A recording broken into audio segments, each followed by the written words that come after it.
हैं सूर्य वंश की उपज ये सब कोली समाज, मैं इसका तहे दिल से धन्यवाद और आभार प्रकट करता हूं कि आज आप लोग जिस सूर्यवंश से पैदा हुए उसी सूर्यवंश से राम भगवान भी पैदा हुए। आपके यहाँ पे राजा मानका के आप वंशज हो और आपके ही इस समाज में महात्मा बुद्ध जी भी पैदा हुए, कबीर जी भी पैदा हुआ, जिन्होंने कबीर जी ने ये कह दिया निंदक नेड़े राखिए आंगन कुटी सुहाए। आप ये देखो कि इतनी महान बात वो व्यक्ति कह सकता है जो निंदा को बर्दाश्त कर सकता है। इस समाज के साथ मैंने कई बार कहा इतिहास ने अच्छा काम नहीं किया, इतिहासकारों ने इनके साथ बेअदबी की, जिसको कहते हैं कि समाज का जो स्थान इनको मिलना चाहिए था वो इतिहासकारों ने इनको वो समाज में जगह नहीं दी है।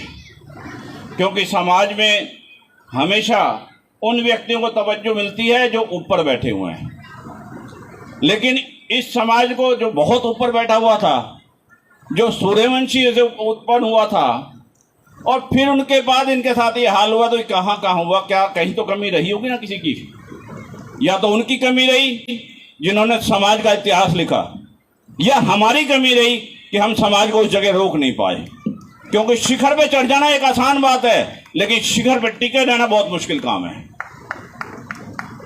जब आप शिखर पे चढ़े हो तो वहां पे टिकना बहुत जरूरी था। आपके समाज ने जुलाहे का काम भी किया, आपके समाज ने किसानों का काम भी किया, आपके समाज ने मछली पकड़ने का काम भी। खास तौर पर जब मैं पढ़ रहा था मुझे समझ में आई कि महाराष्ट्र और गुजरात के तटीय इलाकों में आपका मुख्य काम था मछलियां सप्लाई करना, और सब सेठ थे, सबों के पास धन धान्य था, सबों ने अपनी अपनी जगह बात रखी हुई थी, ये नहीं कोई कमी थी। आज हम जो मजदूर बन के बैठे हुए हैं उसके पीछे बहुत बड़ा योगदान था तो अंग्रेज सरकार का था।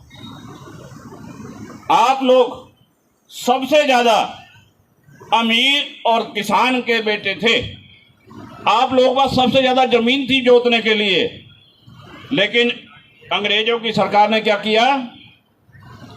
केवल आप लोगों को कमजोर करने के लिए आर्थिक दृष्टि से आपकी जमीनों को इसलिए बांटने का काम शुरू कर दिया कि ये आर्थिक दृष्टि से कमजोर हो जाएंगे तो हमारा राज चल सकेगा। अंग्रेजों की सोच थी। अंग्रेजों ने जब ये किया कि आपकी धरती को बांट दिया, बड़ी कास्ट के लोगों को दे दिया, हालांकि उस समय बड़ी कास्ट आप लोग थे, आरक्षण में नहीं थे जिस समय की मैं बात कर रहा हूं। उस समय हम जैसे लोग आपके सामने छोटे थे, लेकिन उन्होंने जो काम किया उसे किया जैसे उनका काम था ना, फूट डालो और राज करो। उन्होंने इस धरती का भी बंटवारे करते समय फूट डालो और राज का काम किया। आपके साथ भी यही किया कि आपकी जो इतनी बड़ी बड़ी जमीनें फार्म हाउस हुआ करते थे उनको 4 आदमियों में बांट दिया, 5 आदमी बांट दिया, 6 आदमी, या जो किसान आपके वहाँ नौकरी कर रहा था, जो हल चला रहा था, उसको दे दी, केवल इसलिए कि आर्थिक दृष्टि से आप लोग कमजोर हो जाएं। और जब भी किसी व्यक्ति को मारना हो ना, आप और हम गौर करके देखना, जो फरसे और लाठी और बंदूक से लड़ाई लड़ने जाते हैं ना, वो उसको केवल एक व्यक्ति को मार सकते हैं, समाज को ख़त्म नहीं कर सकते। अगर किसी को ख़त्म करना है तो उसकी जड़ें हैं पैसा, उसकी जड़ें हैं आर्थिक दृष्टि से मजबूत, उसको कमज़ोर कर दो, समाज और वो व्यक्ति अपने आप कमज़ोर हो जाएगा। वो आपके साथ भी हुआ। जैसा कि आप लोग जिस समाजों से निकल के आए, ठाकुर आप उस कास्ट से रहे, राजपूत वंश आना आपके उसमें रहा, और ख़ास तौर पर जब जब आपने यहाँ पर व्यवस्थाएं उठाई, अपनी बात को रखा, तब तब आपकी बात को दबाने का काम किया। और ख़ास तौर पर मैं अलवर के उन लोगों को भी जानता हूँ जिनका कांग्रेस ने हाथ पकड़ा था मजबूती से और अपनी अंगली तुम्हारे हाथों में पकड़ाई थी। उन व्यक्तियों ने अपने घर बनाए, आप लोगों को आगे लेके नहीं आए। ऐसे व्यक्तियों को भी मैं जानता हूँ। कहूँगा उनसे सावधान रहिए। आप जब उनसे सावधान हो जाओगे तो आपके लिए कहीं भी कोई जगह की कमी नहीं है, कोई व्यक्ति की कमी नहीं है, आपके लिए कोई मजदूरी की कमी नहीं है, आपके लिए काम की कमी नहीं है। एक विशेष तौर पे ध्यान दो कि हम केवल मजदूरी करना क्यों चाह रहे हैं, हम हमारा बिजनेस क्यों नहीं कर सकते, इस तरफ भी ध्यान देने की कोशिश है। उसका कारण है कि हमने हमारे बच्चे और बच्चियों को पढ़ाना काम नहीं किया कभी भी। छोटी सी उम्र में उनको क्या किया, काम पे लगा दिया, ना वो पढ़ा ना उसकी बुद्धि विकसित हुई।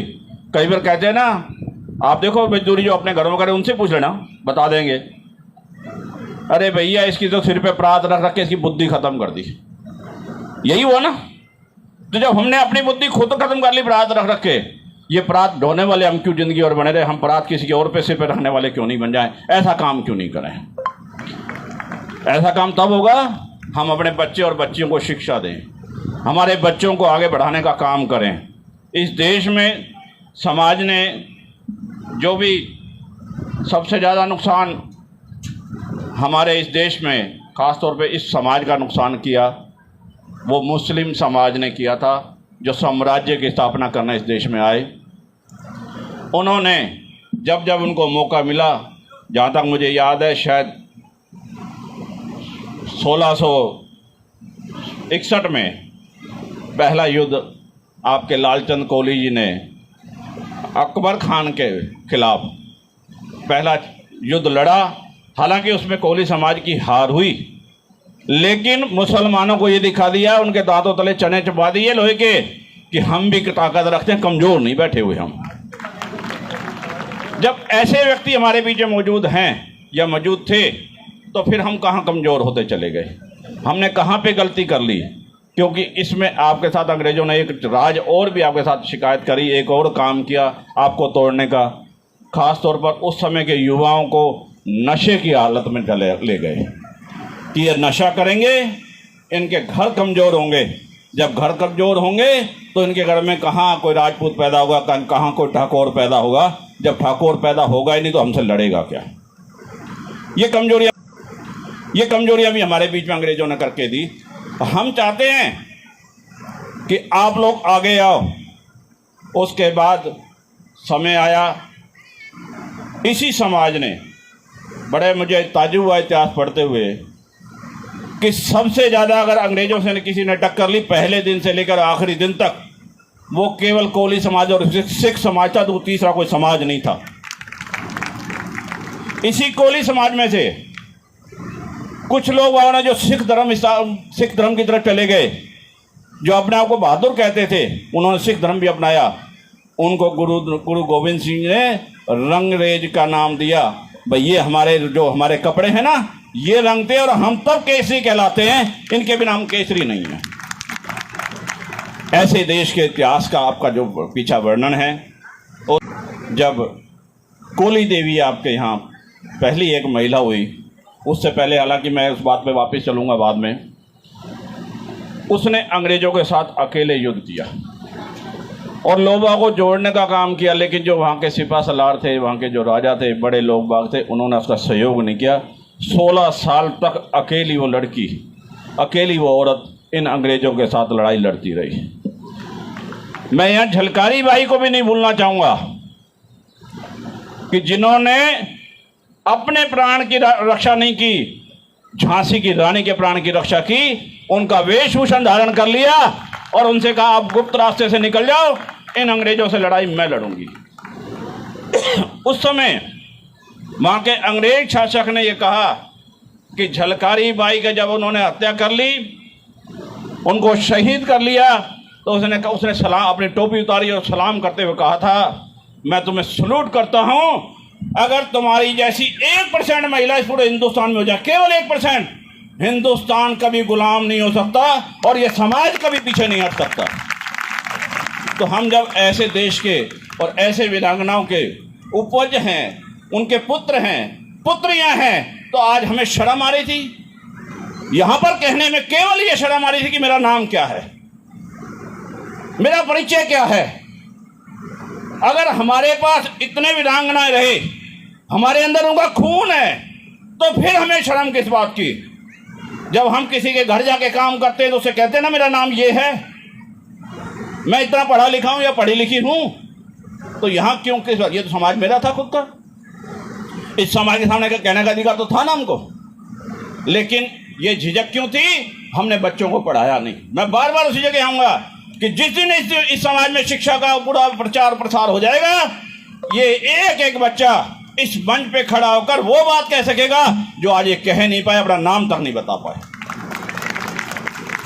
क्योंकि मैं परिचय सम्मेलन में मुझे आप लोगों ने यहाँ बुलाया और परिचय सम्मेलन